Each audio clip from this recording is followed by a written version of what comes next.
Glory to God. உங்களுக்கான இன்றைய வசனம் மார்க்கு 11:24. ஆதலால் நீங்கள் நின்று ஜெபம் பண்ணும்போது எவைகளை கேட்டுக்கொள்வீர்களோ அவைகளை பெற்றுக்கொள்வோம் என்று விசுவாசியுங்கள், அப்பொழுது அவைகள் உங்களுக்கு உண்டாகும் என்று சொல்லுகிறேன். கிறிஸ்துவுக்குள் பிரியமானவர்களே, நீங்கள் ஜெபிக்கும் பொழுது எவைகளையெல்லாம் கேட்கிறீர்களோ அவைகளை பெற்றுக்கொள்வோம் என்று நீங்கள் விசுவாசிக்க வேண்டும். நீங்கள் விசுவாசத்தோடு ஜெபிக்கும் பொழுது ஜெபத்தில் எதையெல்லாம் கேட்கிறீர்களோ அதையெல்லாம் தேவன் உங்களுக்கு தந்தருள்வார்.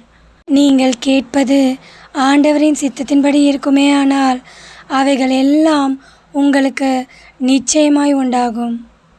ஆமேன். தேவன் தாமே உங்களை ஆசீர்வதிப்பாராக. ஆமேன்.